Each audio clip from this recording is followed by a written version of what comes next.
Come on next question. Question पढ़िए। In light beams fall on a transparent material block at point 1 and 2। हाँ बेटा उसी का है ये। PYQ JEE मेंस 2025 वही तो चला रहे हैं अभी ना, टॉपिक थोड़ा चेंज करेंगे। 2025 का रेवा ऑप्टिक्स क्वेश्चन नंबर है। ये भी आया था आपका कौन से सेशन में, 29 जनवरी फर्स्ट सेशन में। तो in light beams falls on a transparent material block at point 1 and 2। ये 1 एंड डायग्राम दिया हुआ है आपको एग्जाम में, 1 and 2 with angle θ1 and θ2 and θ2 angle subtend कर रहे हैं ये इंटरफेस से। As given in figure after refraction beams intersect at point P। ये जैसे ही लाइट जाता है रेयर मीडियम से डेंसर मीडियम पे, ये रिफ्रैक्ट होता है और यहाँ पर दोनों लाइट मिलते हैं। ऐसा क्वेश्चन कह रहा है which is exactly on the interface other and, ये फर्स्ट एंड या other end of the block given the distance between 1 and 2। अब इसके और इसके बीच का डिस्टेंस बाबा ये दे रखा है 4√3। क्वेश्चन को बिल्कुल ध्यान से पढ़िए, ध्यान से समझिए, उसके बाद इसको सॉल्व करने की कोशिश करें। ठीक है, ये इसके बीच का जो डिस्टेंस है ना ये, हाँ ये तो दिया है डी इक्वल टू कितना है, सॉरी कितना गया, which is then tested at other end in the block given the distance between 1 and 2 d equal to, ये दिया 4√3, कोई दिक्कत नहीं है। एंड θ1 और θ2 दोनों बोल रहा है cos inverse n2 upon 2n1 where refractive index of the block n2, refractive index मैंने n1 हो गया n2, refractive block n2 is refractive index outside medium. ठीक है, ये इसका आउटसाइड मीडियम है ये n1 और इसका कितना होगा n2 होगा। Then the thickness of the block is, block का थिकनेस हमको फाइंड आउट करनी है। ठीक है, क्वेश्चन पढ़ लिए, तो इसको हमको थोड़ा सा और क्वेश्चंस को मॉडिफाई करना पड़ेगा। ठीक है, तो थोड़ा सा और बनाते हैं इसको रफली थोड़ा सा। चलिए सबसे पहले हम देखते हैं कि आफ्टर रिफ्रैक्शन यहाँ पर मिलता है, मिलने के बाद यहाँ से परपेंडिकुलर डाउन करेंगे। तो ध्यान से देखते रहिए डायग्राम को।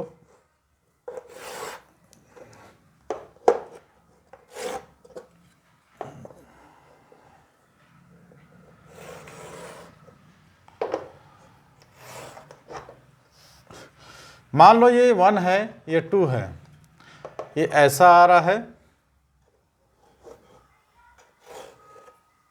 और ये ऐसा आ रहा है। ठीक है, अब रेयर टू डेंसर तो बेंड टुवर्ड्स नॉर्मल होता है क्या कि अवे फ्रॉम नॉर्मल, कमेंट में बताना। ये नॉर्मल है, अब ये पॉइंट सी की ओर क्या होता है, ऐसा बेंट हो जा रहा है ऐसा। ठीक है, और ये भी क्या हो रहा है, ये भी ऐसा करके थोड़ा सा झुक जा रहा है। अरे बेंट, थोड़ा ध्यान रखिएगा दादा, ऐसा थोड़ा सा।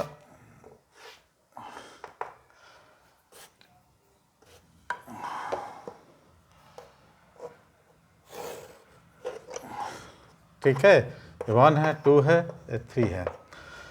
अब देखिए ये रेज आ रहा है, ये फर्स्ट सेकंड से 3 पर क्या इंटरसेक्ट कर रही है। अब इसको हम मान लेते हैं क्या, अब आपको दिया देखो θ1 is equal to θ2 is equal to कितना दिया है, cos इनवर्स और n2/2 n1, तो ये दोनों इक्वल हो रहा है, माने θ1 और θ2 हमें थीटा मान लेते हैं। तो θ equal to cos inverse n2/2 n1, ये हो जाएगा cos θ इक्वल टू, देखिए क्वेश्चन में कुछ ना कुछ आपको हिटिंग पॉइंट दिया रहता है, हिंट होता है, ये उसी के बेस पर आपको बनाना है। ठीक है, कोई दिक्कत नहीं। अब मान लो ये थीटा है, यहाँ से आप परपेंडिकुलर डाउन करेंगे ना, तो ये जाएगा 90 डिग्री माइनस थीटा, क्योंकि ये तो 90 डिग्री सबटेंड कर रहा है ना, तो थीटा मान ले तो 90 डिग्री माइनस थीटा। वही हाल इसका है, ये होगा थीटा तो ये भी होगा 90 डिग्री माइनस थीटा। ठीक है, तो एंगल ऑफ इंसिडेंट और एंगल ऑफ रिफ्रैक्शन, तो सबसे पहले आपको क्या करना है, angle of refraction find out करना है। तो इसके लिए हमको क्या करना पड़ेगा, स्नेल्स लॉ यूज करना पड़ेगा। ठीक है, अब क्या भाई इसको भी डिवाइड करेगा ये तो दोनों का बीच का डिस्टेंस कितना है, यहाँ d दिया हुआ है, ध्यान से देखिएगा ये d है, तो क्या हम इसको यहाँ से यहाँ तक d/2 लिख सकते हैं? श्योर है, करेक्ट है, लिखिए इसको d/2। कोई डाउट? हमको ये h निकालना है, थिकनेस बोल रहा है ना, इसको h बोल देते हैं, या t बोल दो, जो बोलना है बोल दो। ये एंगल हम सबसे पहले फाउंड कर लेंगे, तो ये भी बराबर होगा, ये I है तो ये R होगा, ये भी R होगा, है ना। तो उस एंगल को सबसे पहले हम किस मेथड से फाइंड करेंगे? लगा दो, कौन सा? Snell's law. स्नेल्स लॉ क्या होगा? आउटसाइड का medium n1 sin 90 degree minus theta equal to inside का मीडियम n2 sin r। बस इसी को लगा के आपको फाइंड आउट करना है। ये सब समझ गए आपने? ये इंसिडेंट रे है आफ्टर रिफ्लेक्शन, और ये दोनों सेम है, एंगल सबटेंड कर रहे हैं सेम, और मिल रहे हैं कहाँ पर? 0.3 पर। ये सेकंड एंड ऑफ इंटरफेस है। तो हमने क्या किया है, इसको 20 से डिवाइड कर दिया है। ये दोनों इक्वल होगा ना बेटा, अल्टरनेट एंगल। पहले बेस क्लियर करो। ये 1 2 सरफेस है, एंगल थीटा सबटेंड कर रहा है, मान लो एंगल ये ब्लॉक से एंगल थीटा सबटेंड कर रहा है, तो ये नॉर्मल से कितना होगा? 90 डिग्री माइनस थीटा। ठीक है, चलो आगे। तो हमको सबसे पहले हमको क्या निकालना है? ये थीटा पता है, ये 90 डिग्री माइनस थीटा है, ये एंगल हमको पता कर लेना है। ठीक, तो हम लगाएंगे क्या? Snell's law, applying Snell's law. लिखते चलिए, अप्लाइंग स्नेल्स लॉ। n1 कितना होगा? Sine 90 degree minus theta. ये दो n1 साइन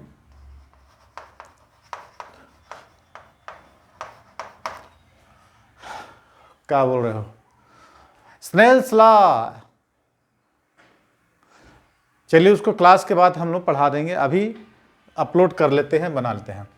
आपको स्नेल्स लॉ नहीं पता तो जेईई मेंस की तैयारी आप कर रहे हो, जनवरी में एग्ज़ाम है, डेट निकल गया है, 2 शिफ्ट में एग्ज़ाम होगा, और अभी आप लोग स्नेल्स लॉ नहीं पूछे।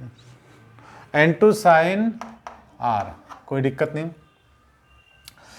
ये n1 cos r हो गया, ये भी बताना पड़ेगा कैसे हुआ, n2 sin r।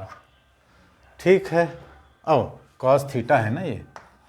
अब देखो cos थीटा की वैल्यू हमने यहाँ से पुट करा है, यहाँ पर पुट कर दो sin थीटा की वैल्यू को, ये हो जाएगा n1 और n2/2 n1।